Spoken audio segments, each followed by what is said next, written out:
Aujourd'hui, nous avons avec nous un homme de Dieu que j'apprécie très particulièrement. C'est un frère d'âme pour moi, un partenaire de prière. On a prié longtemps ensemble à l'intérieur de ces murs-là. Et donc, on a eu la joie d'écouter Colette qui nous a conduit en louange tout à l'heure. Vous savez, j'ai rencontré Colette à Saskatchewan. C'était en 1998. Je vous ai raconté un peu de mon témoignage. J'ai été à Saskatchewan pendant un temps et tout ça. Et là-bas, j'ai rencontré Colette et on a fait du ministère ensemble. J'ai vu qu'elle avait un cœur pour Dieu incroyable. Par la suite, je suis retourné à Montréal. Je me suis marié en 2000. Et j'ai reçu l'appel de Colette de la Saskatchewan qui me disait, à l'époque, elle ne parlait pas français. Et elle me dit, I need to come to Quebec to learn French. Il faut que je vienne au Québec apprendre le français. Et donc, elle est venue habiter avec nous pendant un temps. Et quand j'ai été la chercher à l'aéroport, c'est Freddy qui m'a accompagné. Et ils vécurent heureux et eurent beaucoup d'enfants. Et donc aujourd'hui, c'est vraiment ma joie. Freddy Bopaka, pour ceux qui ne le connaissent pas, a été pasteur jeunesse ici. À l'époque, ça s'appelait Jeunesse au combat. Il a vraiment façonné l'Église avec le don que Dieu lui avait donné. Il a été administrateur ici également. Et plus que ça, il a été un pilier dans l'Église. Et je crois qu'il y a plusieurs personnes qui peuvent témoigner de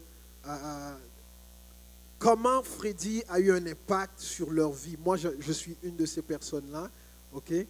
Et donc, c'est pour ça que je vous demande, s'il vous plaît, de l'accueillir avec moi. Je vais lui céder la place maintenant. Le pasteur Freddy Bopaka, qui aujourd'hui est pasteur de l'Église Carrefour des Nations à Sherbrooke et qui est avec nous ce matin. Freddy Bopaka.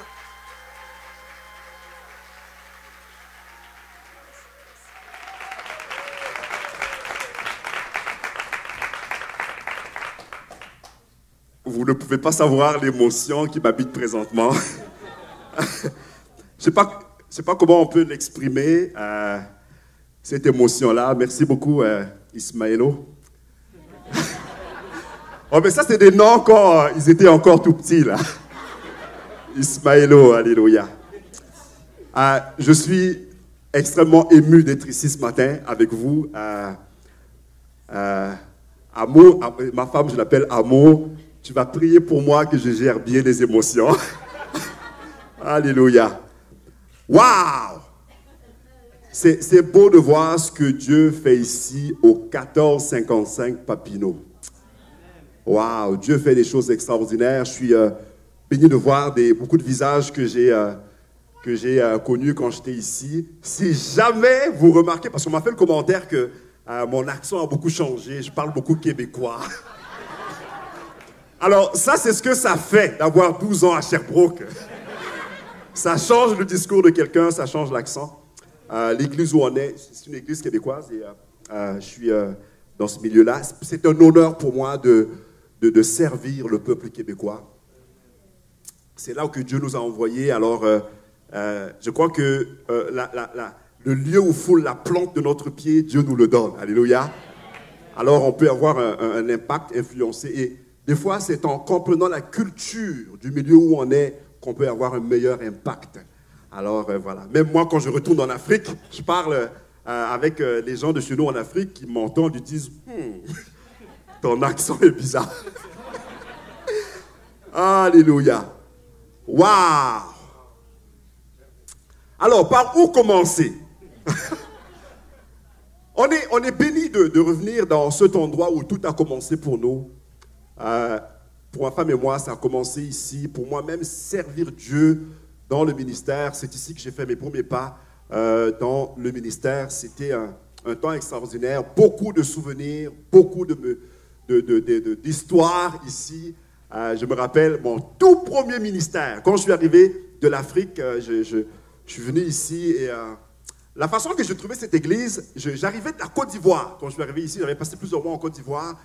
Puis, est-ce qu'il y a des Ivoiriens ici dans la salle? Je sais qu'il y a le pasteur qui est de la Côte d'Ivoire et il y a le feu en Côte d'Ivoire. Et je suis arrivé avec ce feu-là ici à Montréal. Et je me rappelle, j'avais un peu la nostalgie de l'Afrique. Et Parce que vous savez, des fois quand on arrive, on s'attend qu'on va vivre la même chose, mais c'est pas la même culture, voyez-vous. Alors il faut s'ajuster. Hein. Et je m'ennuyais des quelques chants, des cantiques qu'on chantait en Afrique. Puis je me rappelle, j'étais assis quelque part ici, à ma gauche. Et pendant la louange, en pleine louange, ils ont chanté un chant qu'on chantait en Afrique. Ça, il ne faut pas le faire. J'étais là, quelque part ici. Je vous assure, je ne sais pas qu'est-ce qui m'a pris, l'émotion, la joie. Je suis littéralement monté sur la chaise. J'étais debout sur la chaise, les mains en l'air. Moi, je voulais monter au ciel. Tellement que j'étais heureux ce jour-là. Et je me rappelle, je pense que c'était le pasteur Gagnon ou le pasteur Foucault qui est descendu. Ils sont venus me voir. Mon frère, il faut se calmer un peu. Mais je venais avec le feu de l'Afrique. Qu'est-ce que tu veux, hein? Waouh! Et par la suite, le Seigneur m'a dit, il va falloir que tu commences au bas de l'échelle. Au bas de l'échelle. Alors, il y avait un service à l'église que personne ne voulait faire, c'était préposé au stationnement.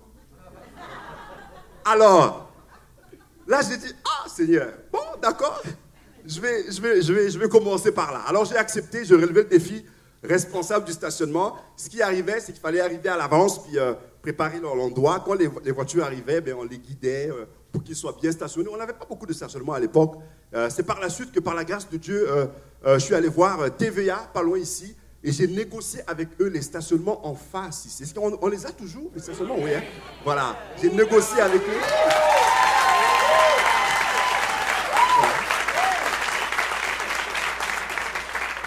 Alors, j'étais là dans le stationnement et pendant l'été, il n'y avait pas de problème. Mais l'hiver,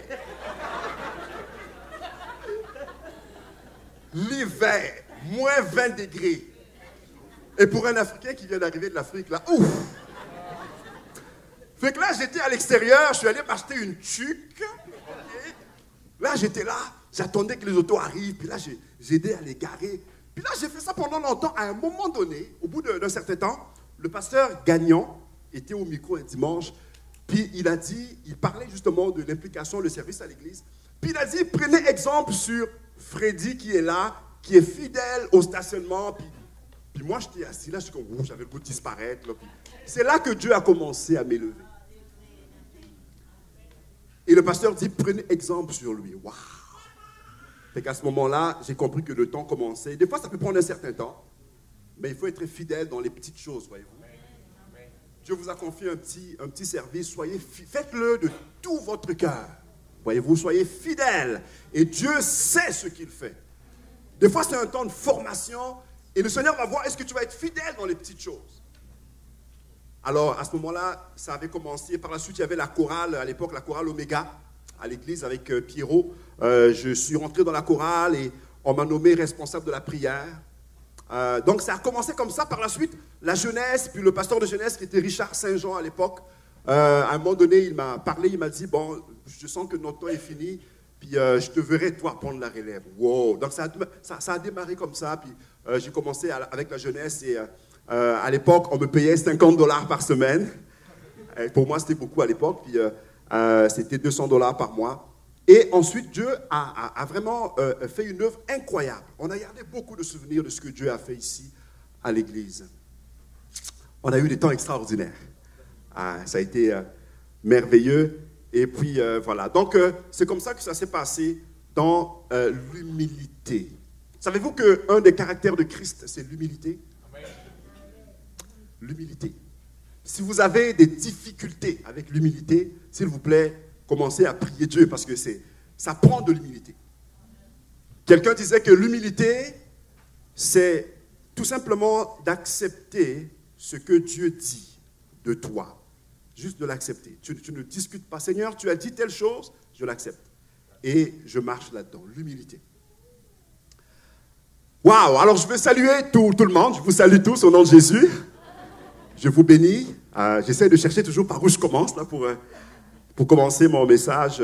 Je veux, avant de commencer, dire combien je suis reconnaissant, beaucoup de gratitude envers les gens à l'église. À l'époque, j'ai commencé l'école biblique. Je me suis inscrit, j'ai commencé à payer les frais de l'école biblique. À l'époque, c'était l'IBQ, Institut biblique du Québec. Puis l'église ici, ils ont vu que c'était un garçon sérieux. Ce qu'ils ont fait, le CA, le comité à l'époque, ils ont décidé de payer mes études. Je ne sais pas s'il y en a qui s'en souviennent, ceux qui étaient là dans le CA à l'époque. L'église a payé mes études à l'école biblique. Alors j'ai une grosse dette envers l'église ici. Alors ce matin, c'est ma façon justement de bénir l'église en retour. J'ai fini le bac en théologie grâce à l'église. Et par la suite, j'ai été engagé ici après. Waouh! Soyez patient envers moi. C'est une façon de gérer mon émotion également. Alléluia. Alors, avant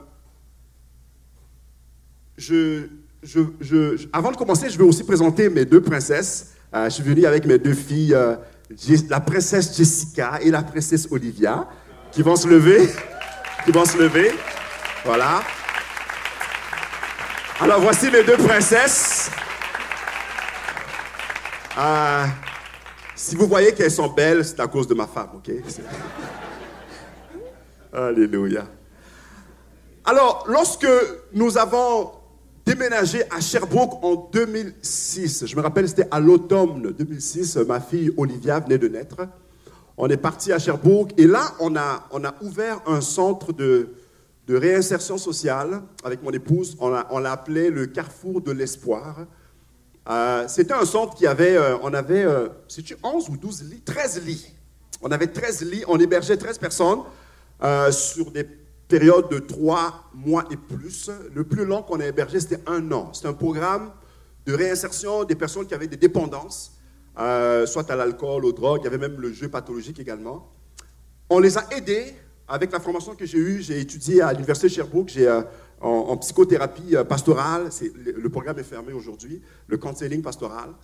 On aidait ces gens-là. Le but qu'on avait, c'était de prendre cette clientèle-là, qui était aux prises avec des dépendances, et de les emmener à la libération, à la délivrance, à la guérison, au travers justement de l'amour, d'un cœur qui prend soin, l'amour de Dieu. Et l'idée m'est arrivée, ça a pris naissance ici. À l'époque, c'était le Centre évangélique de Montréal. Je servais Dieu, puis à un moment donné, Dieu a commencé à me parler sur le quartier ici. Je regardais le quartier, j'observais, je voyais la clientèle, la population du quartier, puis je me disais, wow, ça va prendre tout un miracle ici. Et puis, mon cœur commençait à s'ouvrir vers les problématiques du secteur dans lequel se trouve l'Église.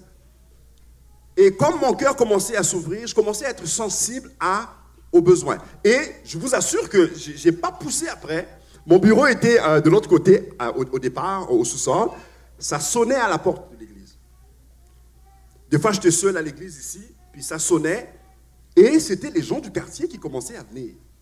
Et je me rappelle, il y a un monsieur qui est venu, il a sonné à la porte, mais il n'était pas à jeun, ok? Il est venu sonner à la porte. Et c'est dans la période où Dieu commençait à ouvrir mon cœur vers ce besoin-là.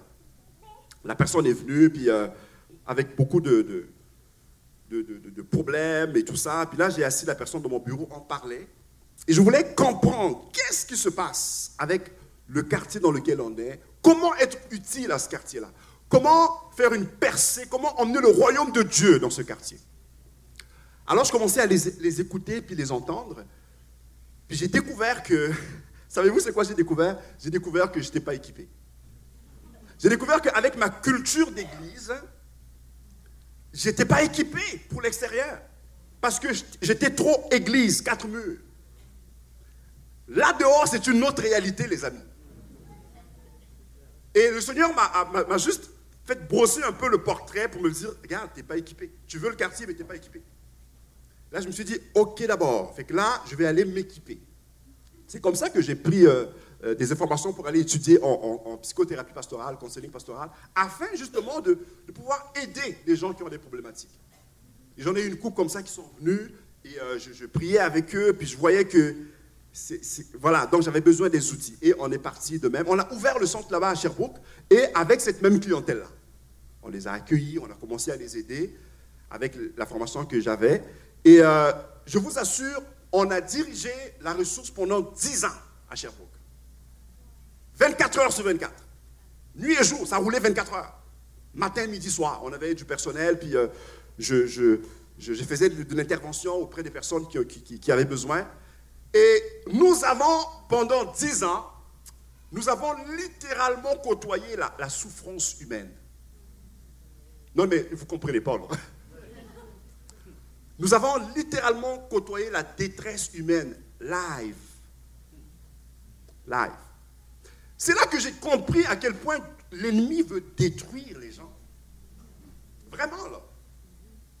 J'ai eu l'autorisation de quelques personnes pour témoigner un peu du genre de vécu qu'ils avaient. Il y a une personne qui a écrit ceci. Aujourd'hui, en passant, le centre est fermé. On a fermé, ça fait pas très longtemps. Il dit, c'est un homme de 57 ans. Il dit ceci, « Je suis un homme de 57 ans. J'ai subi des abus sexuels depuis l'âge de 5 ans jusqu'à l'âge de 7 ans. Cela m'a emmené à vivre des peurs et de l'angoisse à un tel point que je commençais à paranoïer, devenir paranoïaque, dès mon jeune âge. Je vivais beaucoup de haine et de culpabilité. À l'âge de 12 ans, j'ai connu la drogue et j'ai consommé toute ma vie de l'héroïne et la cocaïne. J'ai fait 5 overdoses, 3 tentatives de suicide. Je me suis même injecté de l'eau de Javel pour mourir. Wow, là ça devient sérieux là. Je me suis même injecté de l'eau de Javel pour mourir. Ces gens-là vivent dans le secteur où on est. Alors, gare à nous, je ne vais pas prendre le rôle de qui va ça matin, mais je vais quand même parler selon que ça. Gare à nous si on néglige les créatures pour lesquelles Jésus est mort à la croix et qui vivent dans la ville où l'Église est établie. Gare à nous. On n'est pas une secte, on est l'Église de Jésus qui doit aller rejoindre les perdus, qui doit aller communiquer cette bonne nouvelle de l'Évangile, qui doit libérer les captifs, comme va dire la Bible. Et ces gens-là, ils ne sont pas loin, là. Ils ne sont pas loin. Je me suis même injecté de l'eau de Javel pour mourir. Imaginez la souffrance humaine, la détresse. Je vais lire un autre témoignage, quelqu'un d'autre, c'est tout sous autorisation de ces gens-là. Lui, il va dire ceci, c'est un homme de 49 ans, qu'on a hébergé également. Il dit, j'ai 49 ans, mes parents se sont divorcés lorsque j'avais 7 ans. J'étais le mouton noir de la famille et ma mère, me l'a fait sentir durant toutes ces années. J'ai vécu le sentiment de rejet et l'abandon. Cela m'a beaucoup traumatisé. À l'âge de 9 ans, j'ai fumé ma première cigarette. Et à l'âge de 14 ans, j'ai connu la boisson, puis la marijuana. Je suis devenu quelqu'un de violent. À l'âge de 16 ans, je suis devenu alcoolique et toxicomane. À 17 ans, j'ai quitté la maison familiale. À 18 ans, je suis devenu un dealer de drogue. À 19 ans, j'ai connu l'itinérance. J'ai fait 5 tentatives de suicide. Je désirais mourir tellement que j'étais triste en dedans. On a hébergé ce genre de personnes-là chez nous afin d'emmener la lumière là où il y a des ténèbres.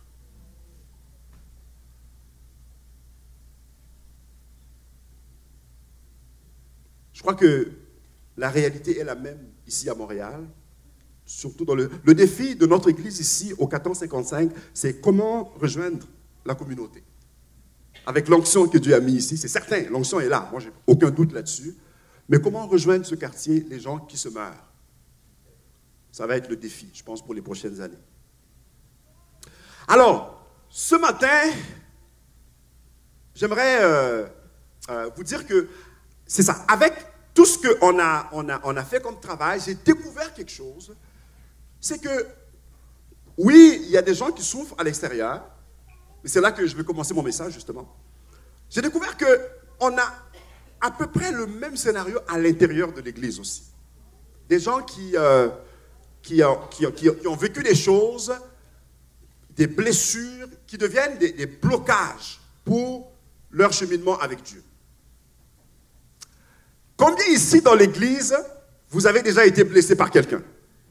Ok, parfait. Ceux qui n'ont pas levé la main, c'est sûr que vous allez au ciel.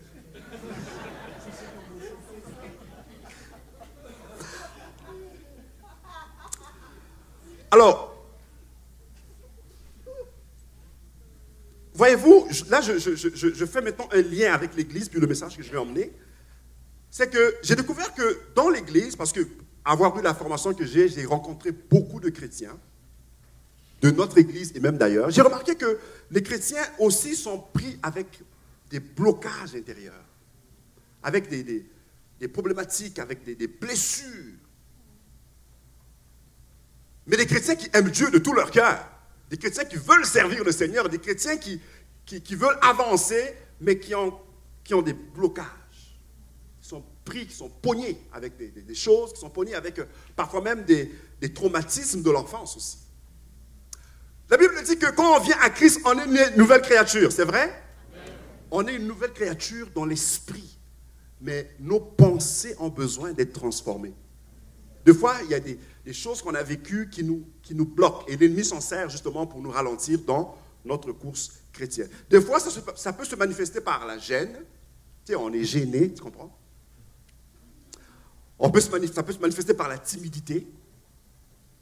Quand on te dit, bon, est-ce que tu peux juste élever la voix, prier? Ah non, je suis trop gêné. Comprenez-vous? Mais les gens qui aiment Dieu, là, comprenez-vous, c'est des gens qui aiment Dieu. Parfois, c'est des gens qui marchent avec Dieu depuis longtemps, mais qui sont pris avec des blocages, la gêne, la timidité. Des fois, c'est des craintes, ils marchent dans la crainte. Des fois, c'est la honte. Des fois, c'est des peurs. Ça se manifeste de plusieurs façons.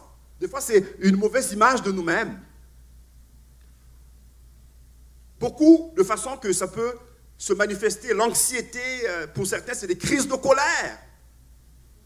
Moi, j'ai découvert qu'une personne qui est colérique, si vous grattez un petit peu, vous allez voir qu'en arrière de ça, il y a des blessures. J'ai découvert ça. Il y a des blessures. Alors, toutes ces choses-là nous empêchent de courir dans l'appel de Dieu. Ça nous bloque de nous épanouir dans son appel. Mais ce que Dieu veut faire, c'est qu'il veut nous guérir. Dieu veut guérir son peuple. Il veut guérir l'Église, afin qu'on puisse prendre notre envol comme l'aigle. Parce qu'à l'extérieur, il y a des gens qui se meurent. Alors ce matin, j'aimerais adresser ce sujet spécifique-là sur la guérison intérieure. Je pense que l'Église en a besoin. Est-ce que vous êtes là? Bon, parfait. On va faire ça. Puis après, on va prier. On va prier pour que Dieu puisse commencer à faire une œuvre en nous. Libération, guérison, restauration. Que ça puisse être déclenché dans nos vies. J'aimerais commencer par une anecdote. C'est un monsieur qui est allé en vacances aux États-Unis. Il était touriste. Il est arrivé aux États-Unis, en Californie. Puis là, il marchait dans les rues, là-bas. À un moment donné, il aperçoit une boutique de tatouage. Alors, il s'approche de la boutique, puis là, il voit, il y avait un tatou, mais un tatou qui avait une inscription assez bizarre. Le tatou était écrit, en anglais, c'est « Born to lose », né pour perdre. On a une image de ça, vous allez voir. Il s'est aperçu de ça, ça a attiré son attention. Puis là, il rentre dans la boutique et il va voir le monsieur qui était là, le gérant. Il dit, « Ok, monsieur, expliquez-moi quelque chose. Là. Ça se peut-tu que des gens vont payer de leur poche pour se tatouer d'eux-mêmes? » Le monsieur dit, « Yep. Il y a des gens qui le font. » Là, il était comme, ça se peut pas, là. Comment quelqu'un peut aller payer de son argent pour mettre sur son corps une inscription que je suis né pour perdre? Et le monsieur va lui dire, vous savez quoi, monsieur le touriste? Avant que quelqu'un se tatoue de même, là, c'est que dans son âme, il se voit de même. Des fois, les tatous sont juste une représentation de comment on est en dedans. Fait qu'à ce moment-là, se tatouer de même, ce n'est qu'une formalité parce qu'il se voit déjà de même. Waouh!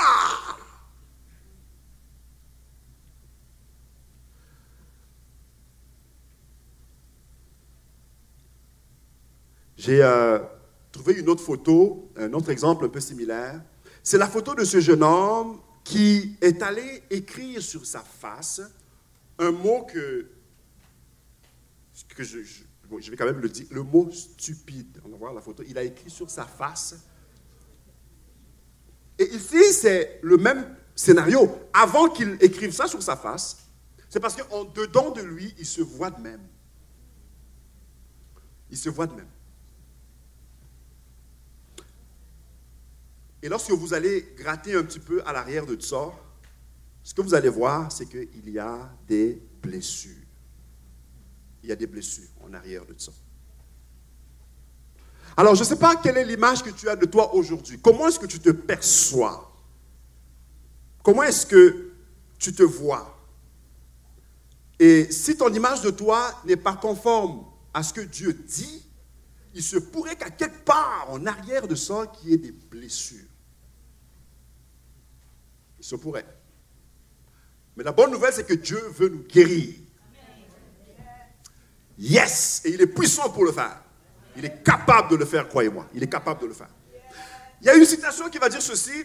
Nos difficultés à progresser dans la vie proviennent bien souvent de nos blessures qui ne sont pas réglées.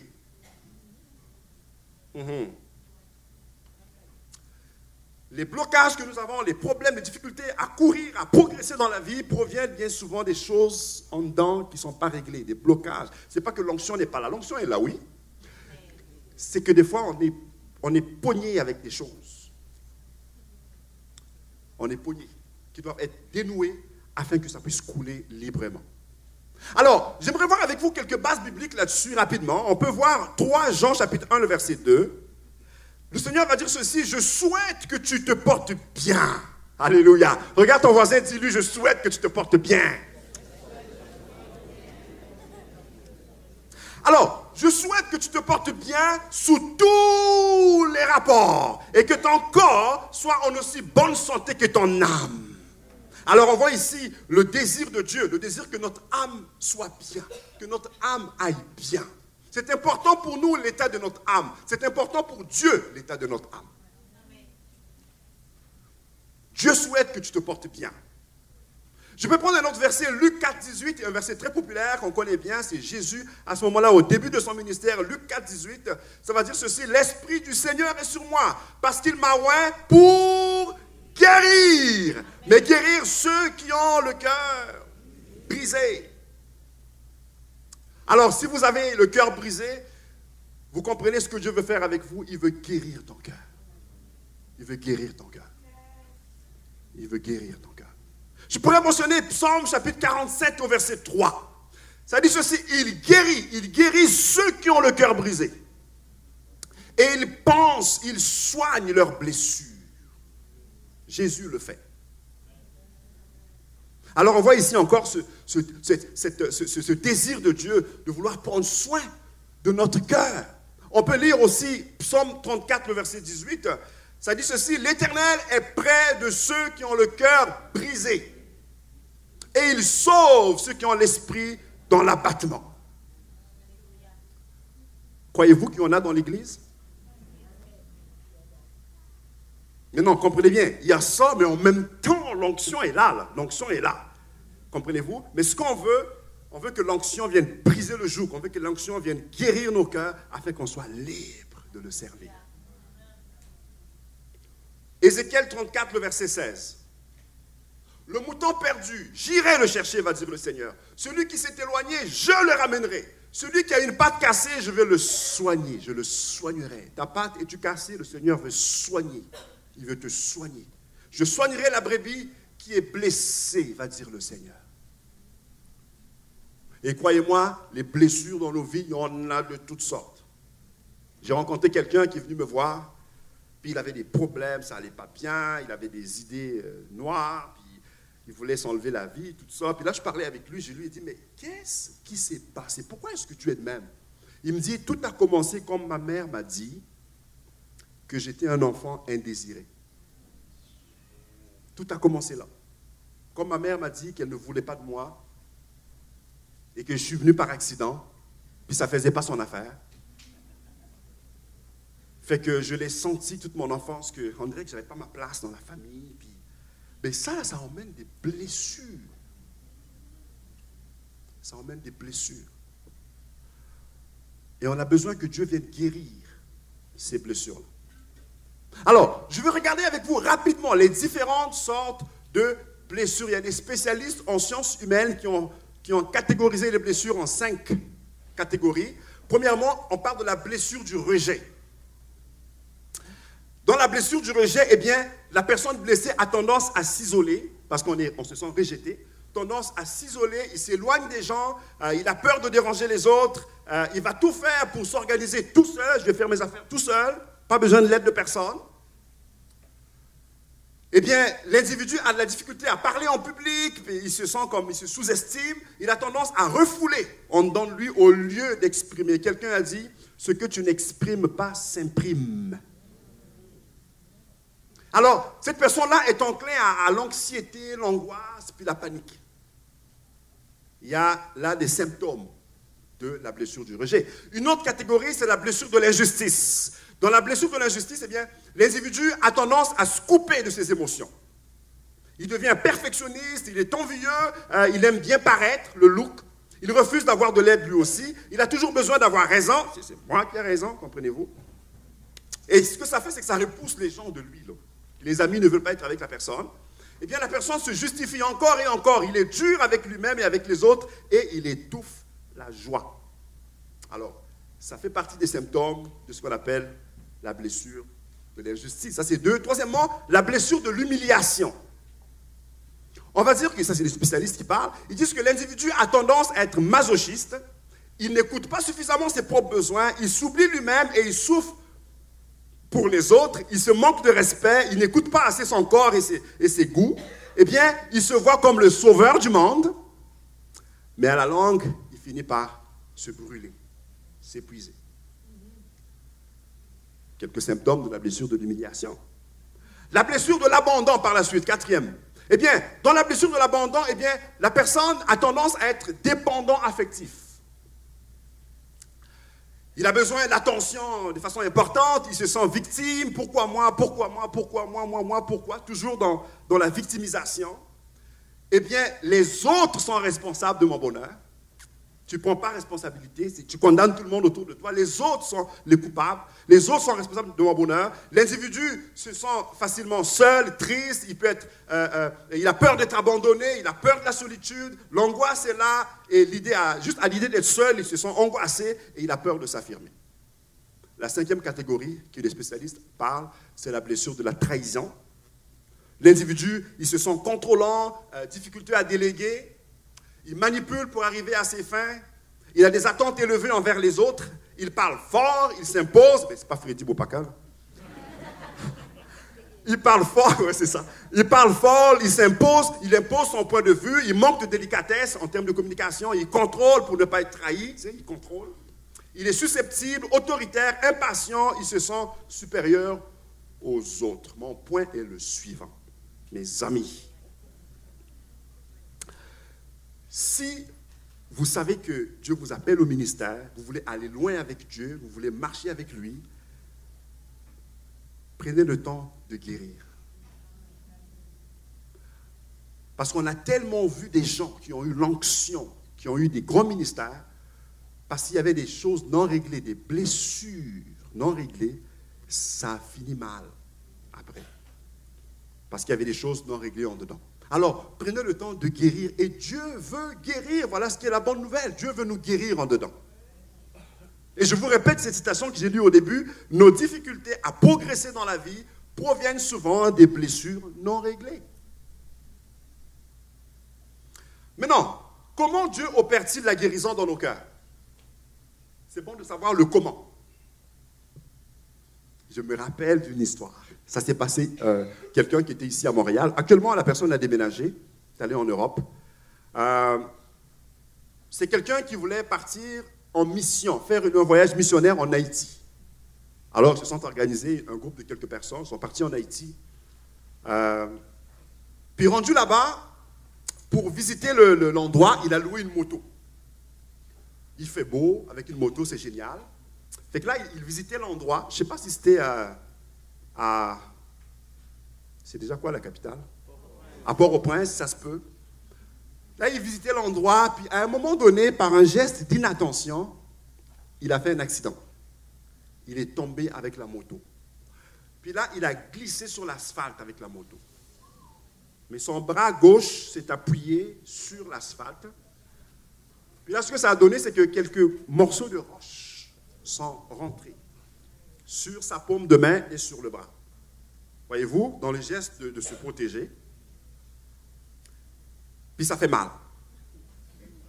Là, il s'est rendu à l'hôpital. Puis l'infirmière a regardé, en Haïti là-bas. Puis on lui a dit, monsieur, ce qu'on va faire, on va ouvrir la peau, puis on va retirer les roches une après l'autre. Ouch! Là, le frère, je connais la personne. Le frère a dit, ben non, ça va être trop souffrant, là. Ça va être trop douloureux. Ben, l'infirmière a dit, ben, c'est parce que si on ne le fait pas, ça va provoquer de la gangrène. Combien ici voulaient savoir comment Dieu veut nous guérir?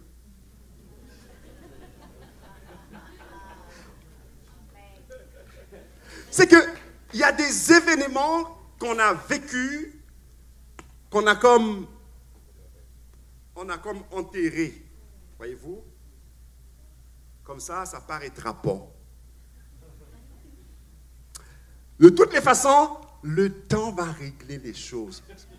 Ça ne marche pas de même. Ce que Dieu veut faire, il veut enlever le tapis, puis il veut te guérir. Et je vais être honnête avec vous, oui, ça va faire mal. Mais la bonne chose, c'est que quand Dieu fait ça, moi j'ai vécu ça dans ma propre vie, quand Dieu enlève le tapis et il commence à guérir, on ressent ça.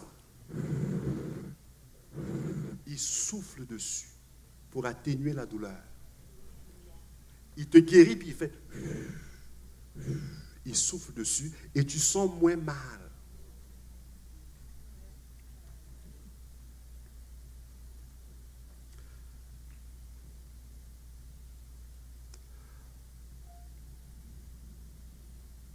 Et c'est nécessaire qu'on passe par là, parce qu'on veut aller plus loin avec Dieu, n'est-ce pas? Il faut qu'on passe par là. Maintenant, c'est ici que ça devient intéressant. Combien de temps il me reste? J'ai fini? C'est ça? OK. Non, mais pour de vrai, regardez, c'est là que ça devient intéressant. Je vais vous dire quelque chose. Je vais lire avec vous un texte dans la Bible, Ésaïe 61. C'est là que ça devient intéressant. C'est le noyau, là.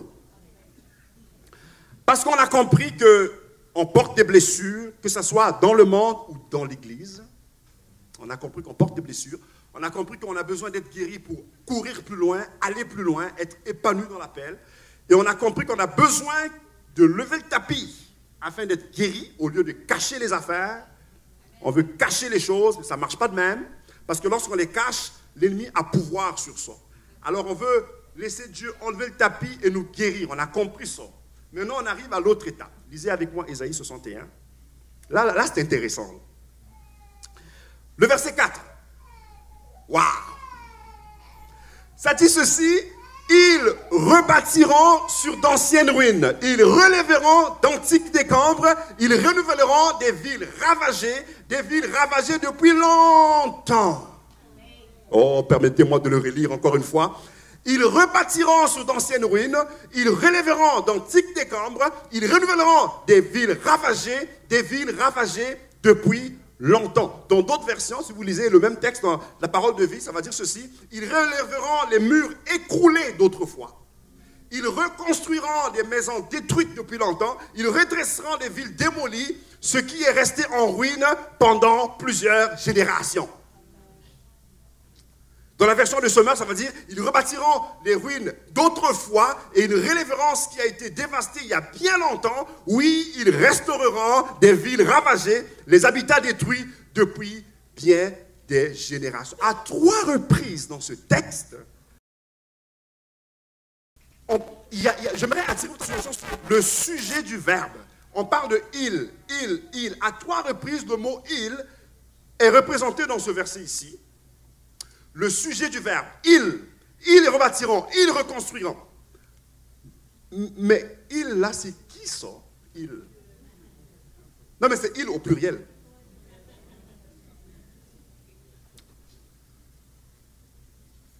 C'est qui il? Question à 100 piastres. J'ai pas 100 piastres, vous irez voir ma femme, ok? Ou le pasteur qui va ici, il va pouvoir. Non mais, il y a une belle mission ici, là. C'est une très belle mission. Ils rebâtiront. Ça parle de rebâtir, de reconstruire. Ça parle de restaurer. Ils le feront, ils le feront, ils le feront. Mais de qui parles-tu, ils? Pour mieux comprendre ça, il faut lire le contexte. Okay? Quand vous lisez le contexte du chapitre 61, tel qu'on l'a vu, là, si on regarde le contexte, dès le verset 1, là, dès le verset 1, ça dit « L'Esprit du Seigneur éternel est sur moi, car il m'a oint pour porter de bonnes nouvelles. » À qui? Ça, c'est 1. Il m'a envoyé pour guérir qui? C'est ça. Pour proclamer la liberté à qui? Et la délivrance à qui? Maintenant, regardez le verset 2. Ça parle de pour consoler. Consoler qui? Le verset suivant, verset 3. Pour accorder à qui? De Sion, pour leur donner un diadème au lieu de la cendre, une huile de joie au lieu du deuil, un vêtement de louange au lieu d'un esprit abattu. C'est là qu'on arrive au verset que j'ai lu, au verset 4. Ils rebâtiront. Wow! Il y a quelque chose qui est à comprendre là. Voyez-vous, le texte nous parle des gens malheureux, des gens brisés, des gens qui ont besoin de consolation. Ça parle des gens affligés, des gens abattus, des prisonniers, des captifs. Et c'est de ces gens-là que la Bible va dire, ils rebâtiront. On a un problème quelque part là. Il y a quelque chose qui ne marche pas là. Comment ça se fait que les gens brisés, les gens captifs, les gens malheureux, prisonniers, vont arriver à aider d'autres personnes, à rebâtir, à reconstruire, à restaurer? Comment ça se fait, Seigneur? Montre-nous comment. Fait que la réponse, c'est que ce que Dieu va faire, il va ramasser toute cette gang de gens brisés, que la vie a brisés, qui ont été brisés depuis leur enfance, qui ont été brisés par les relations. Dieu va les ramasser, il va d'abord les guérir. Et ensuite, ces gens-là pourront être en bénédiction pour d'autres personnes dans la société.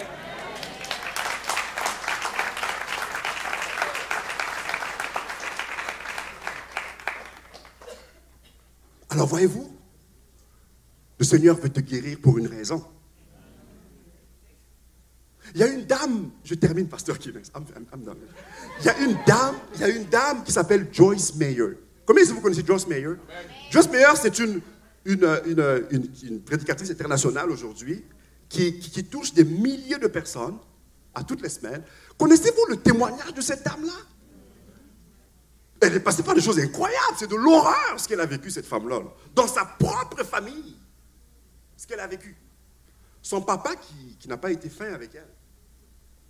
Mais qu'est-ce que Dieu a fait? Dieu a pris cette personne qui était abattue, détruite, démolie. Il a pris cette personne-là, il l'a guérie, il l'a restaurée. Aujourd'hui, regardez ce qu'elle fait. C'est ça que Dieu veut faire avec toi. Alors, ce n'est plus le temps, et là je vous dis, là, c'est comme une parole de Dieu, ça. Ce n'est plus le temps de cacher vos blessures. Ce n'est plus le temps de cacher vos traumatismes.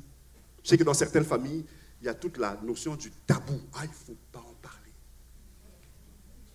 Les choses sont tabous. Mais Dieu dit, vous êtes des fils de lumière. Il faut marcher dans la lumière. Il faut dénoncer les œuvres du diable. Il faut dénoncer les choses que l'ennemi fait qui emmènent une oppression sur nos familles. Il faut les dénoncer et aller chercher la libération au nom de Jésus. Amen. Et c'est ce que Dieu veut faire avec nous. J'aimerais qu'on ferme nos yeux. Peut-être quelqu'un à la guitare ou au piano, s'il vous plaît, pour m'accompagner. J'aimerais qu'on ferme nos yeux pendant quelques instants. Alléluia. Mon point ce matin est le suivant. Laisse Dieu guérir ton cœur. Des fois, tu en as voulu à Dieu. Seigneur, pourquoi tu as permis telle chose? Pourquoi tu as laissé telle affaire arriver dans ma vie? Pourquoi tu as laissé tel événement? Pourquoi tu as laissé telle horreur? Puis tu n'as rien fait, Seigneur. Pourquoi? Aujourd'hui, Dieu te dit, non, ce qui s'est passé, ce n'était pas que Dieu voulait ta souffrance. Il y a le mal dans ce monde, l'ennemi est là, le monde est perdu, le monde est sous la perdition et l'ennemi fait des ravages de gauche à droite. Mais ce que le Seigneur te dit aujourd'hui, c'est que lui, il veut te guérir. Il ne veut pas que tu restes pogné avec ça toute ta vie. Parce que Dieu veut faire avec toi, ce que Dieu veut faire avec toi, tu as besoin de passer par la guérison, par la libération. Tu as besoin d'être restauré. Et Dieu veut le faire. Maintenant, arrête de dire pourquoi. Commence à dire, ok Seigneur, me voici, guéris-moi. Change d'attitude. Parce que si tu restes dans les pourquoi, tu verras que ça ne changera jamais. C'est le temps de dire, ok Seigneur, j'ai compris que c'est l'ennemi qui voulait me détruire. Parce que le voleur ne vient que pour dérober, égorger et détruire. Ça, c'est le plan du diable. Mais aujourd'hui, Seigneur, je comprends que toi, tu es venu pour que j'aie la vie. Alors je te dis, Seigneur, me voici, guéris mon cœur. Shakaraba, guéris mon cœur, Seigneur. Je m'abandonne, j'ouvre mon cœur. Je laisse tomber mes résistances, mes barrières, mon orgueil. Je laisse tomber la plainte, parce qu'il y en a qui ont fait une plainte contre Dieu, qui ont accusé Dieu en justice. Seigneur, c'est de ta faute. On a mis Dieu sur le banc des accusés, comme si le Seigneur ne t'aime pas, ou que, comme si le Seigneur ne souffre pas avec toi. Dieu souffre avec toi. La Bible dit, quand un malheureux crie, l'Éternel entend.